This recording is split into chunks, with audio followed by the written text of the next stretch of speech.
Salam Pancasila. Ya, alhamdulillah malam ini saya akan membahas sejarah ulama Nusantara karena jumlah ulama Nusantara pada saat itu ratusan. Jadi tidak hanya satu dua tapi ratusan ulama Nusantara yang mana pada saat itu selain belajar di Mekah juga menjadi seorang guru. Salah satunya adalah Syekh Nawawi Al-Bantani radhiyallahu an. Malam ini saya akan membahas ulama dari Jawa Timur, yakni Syekh Mahfud At-Tarmasi Al-Jawi. Karena Syekh Mahfud Termas ini berasal dari Pacitan, Jawa Timur. Dan alhamdulillah dulu saya pernah tabarukan sholat di masjid pondok daripada Termas Pacitan. Semoga malam ini kita mendapatkan keberkahan daripada Syekh Mahfud Termas Pacitan.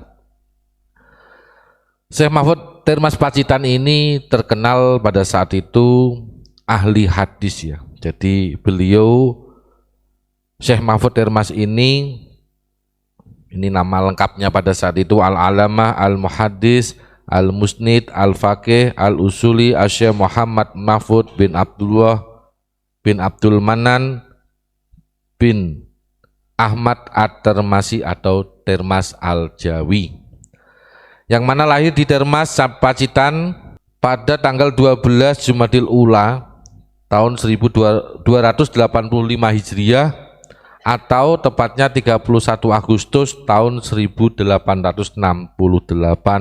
Masehi, yang mana Syekh Mahfud Termas ini karena bapaknya mukim di Mekah pada saat itu yakni Kiai Abdullah, dan pada akhirnya waktu masih kecil Syekh Mahfud Termas ini dididik atau diasuh oleh ibunya sendiri bersama pamannya. Kemudian Syekh Mahfud Termas ini diutus oleh ayahnya yakni Kiai Abdullah untuk menyusul ke Mekah pada saat itu, dan di sana karena alhamdulillah waktu kecil Kiai Termas atau Kiai Mahfud Termas ini sudah banyak belajar ilmu alat, di sana langsung dites di hadapan bapaknya sendiri yakni Kiai Abdullah untuk membaca kitab kuning.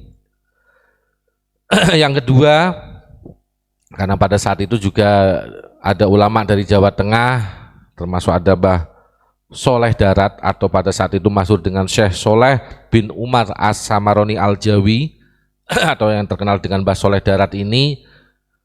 Mbah Mahfud Termas ini juga dites untuk membaca kitab kuning di hadapannya Mbah Soleh Darat, dan alhamdulillah lulus dengan baik. Kemudian karena ini ada dua kali ya, jadi setelah diuji oleh ayahnya sendiri yakni Kiai Abdullah dan Mbah Soleh Darat, kembalilah ke Pulau Jawa lagi atau ke Jawa lagi, dan di sini ada dua gelombang dalam arti untuk kembali ke Mekah, dan di sanalah melakukan pencarian ilmu kepada ulama-ulama yang masyhur pada saat itu, termasuk di situ juga ada Syekh Nawawi Al-Bantani. Di sini disebutkan ada beberapa ulama atau guru yang beliau belajar kepada para masyayikh pada saat itu, ada termasuk di sini ada Al-Alama As-Sayyid Abu Bakar bin Muhammad Syato Al-Maki, dan di sini di samping saya kemarin sudah disampaikan termasuk sanad keilmuan. Dan alhamdulillah di sini sampai detail ditulis bahwasanya Imam Abu Bakar Syato Al-Maki ini juga yang mana murid-muridnya di Indonesia ini atau di Nusantara ini ada disebutkan juga ada Syekh Nawawi Al-Bantani, termasuk Mbah Soleh Darat, dan termasuk Syekhona Khalil Bangkalan. Mbah Mahfud Termas atau Syekh Mahfud Termas pada saat itu alhamdulillah juga langsung berguru kepada Sayyid Abu Bakar Syato Al-Maki. Selain itu juga ada di sini disebutkan juga Al-Alamah Syekh Syafi'iyah Mekah yang mana bernama Syekh Muhammad Said Babasil.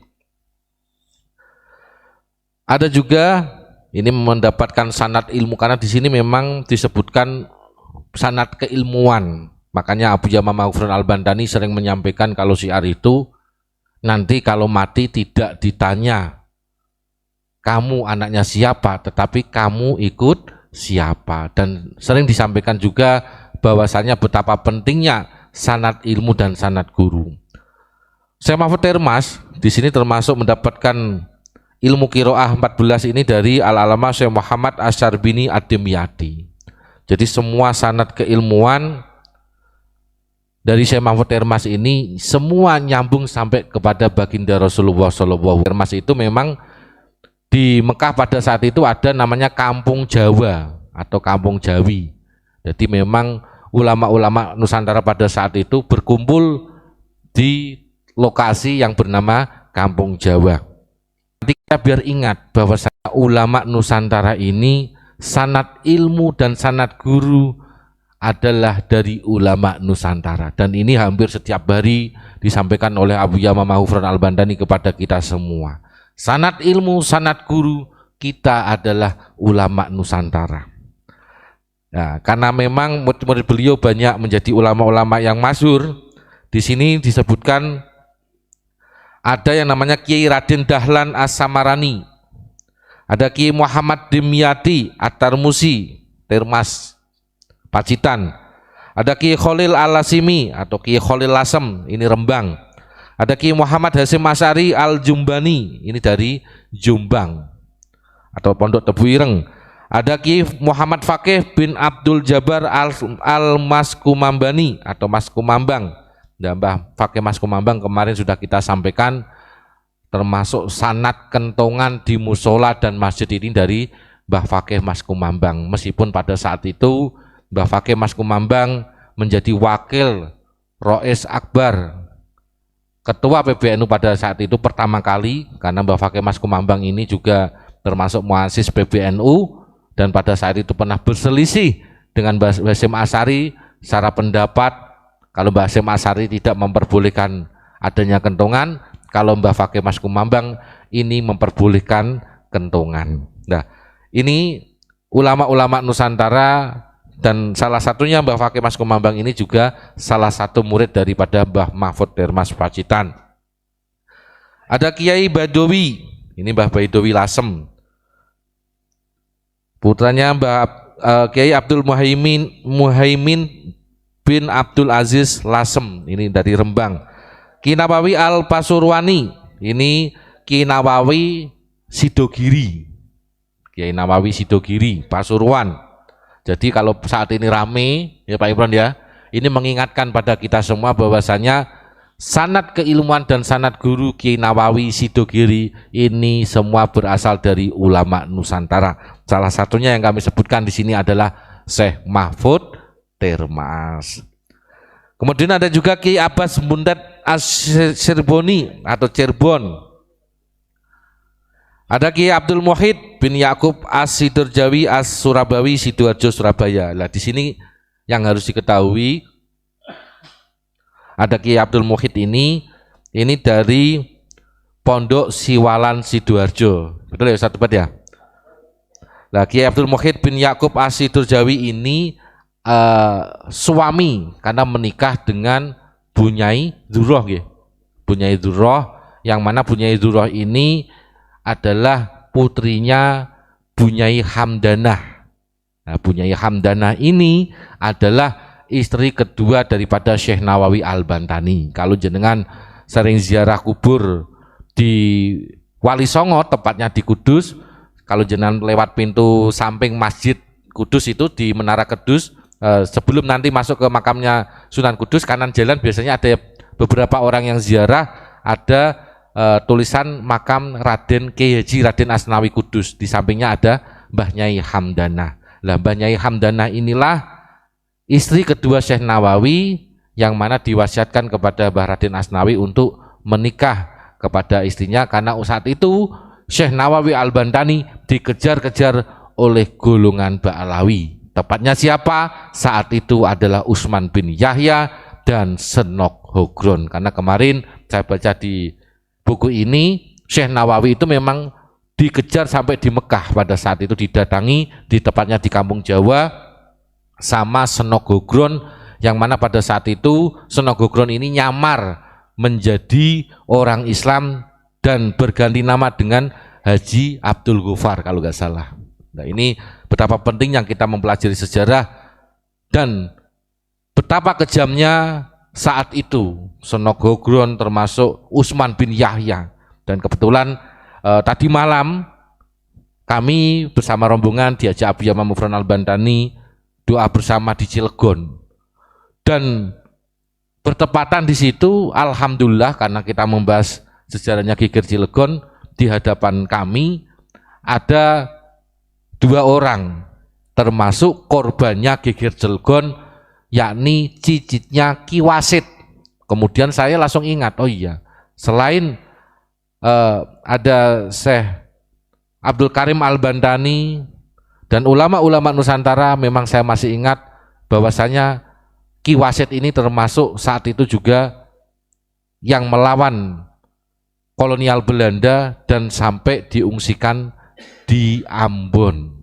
Dan kebetulan ketemu namanya Bapak Faisal, dan beliau alhamdulillah juga ikut jamaah Samawi, jamaahnya Abu Yama Mufron Al-Bantani, dan kita bisa ngobrol panjang lebar di situ. Ternyata memang Ki Wasit ini diungsikan sampai di Ambon. Ini sejarah ulama Nusantara yang mana pada saat itu ulama-ulama ahli thariqah difitnah tukang hasud, difitnah aliran sesat, difitnah macam-macam, dan itu sampai turun-temurun sampai sekarang. Kiai-kiai yang benar-benar berjuang di jalannya Allah Subhanahu wa taala, membela agama, membela negara, membela rakyat, pasti akan difitnah dengan hal-hal yang serupa. Bahkan ada yang difitnah itu dukun, kalau zaman Rasulullah tukang sihir. Inilah fitnah-fitnah yang selalu dilontarkan kepada ulama-ulama Nusantara pada saat itu dan sampai sekarang, termasuk Abu Yama Mufron Al-Bantani, karena beliau meneruskan perjuangan daripada ulama-ulama Nusantara. Beliau juga mengalami hal yang sama, fitnah dan caci maki beliau makanan sehari-hari. Dan disinilah betapa pentingnya pada saat ini kita mencari sanad ilmu dan sanad guru daripada ulama-ulama Nusantara. Ini tadi Kiai Abdul Mukhid ya, dan Kiai Abdul Mukhid ini yang menikah dengan Bu Nyai Zurroh, putri daripada Syekh Nawawi, yang menikah dengan Bu Nyai Hamdanah ini adalah imam di Masjid Sunan Ampel. Ini kunci. Maka ketika kemarin rame masalah Hall Sunan Ampel, di situ langsung saya nanggap, oh nanti ini kalau masalah Sunan Ampel yang bisa menyelesaikan pasti nanti Abu Yama Mufron Al-Bantani. Karena apa? Abu Yama Mufron Al-Bantani yang paham betul sejarah bagaimana untuk menjaga makam Sunan Ampel daripada golongan-golongan Ba'alawi tersebut.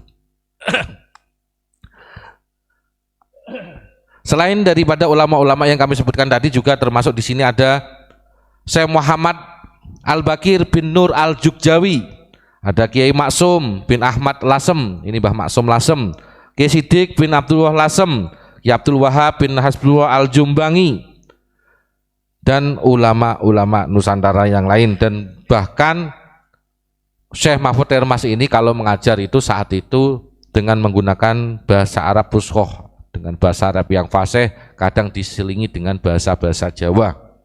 Dan bahkan tidak hanya ulama-ulama Nusantara, murid-murid beliau, termasuk ulama-ulama dari negara-negara yang lain juga banyak menjadi murid-muridnya beliau.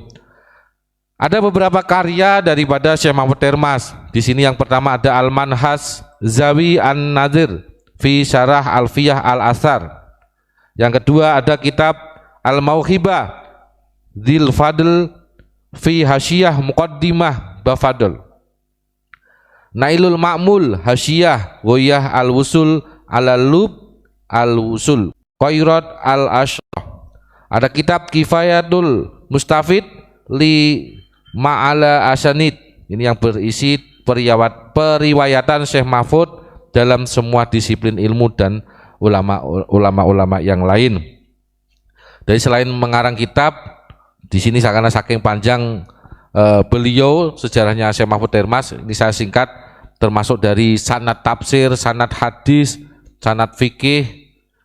Syekh Mahfud Termas ini termasuk ilmu alat, ilmu usul dan ilmu akidah, akhlak dan tasawuf, dan ulama ilmu-ilmu yang lain, fan-fan ilmu yang lain. Syekh Mahfud Termas ini jelas sanadnya sampai kepada baginda Rasulullah SAW. Dan kemudian Syekh Mahfud Termas ini meninggal di Mekah tanggal 1 Rajab sebelum azan maghrib hari Ahad malam Senin tahun 1336 Hijriah atau 1920 Masehi, dan beliau dimakamkan di makam Ma'lah. Selain itu, setelah meninggal, karena beliau meninggalkan satu anak, yakni Syekh Muhammad bin Mahfud At-Termasi Al-Jawi. Ini jadi beliau kelahiran tahun 1868 Masehi dan meninggalnya tahun 1920 Masehi.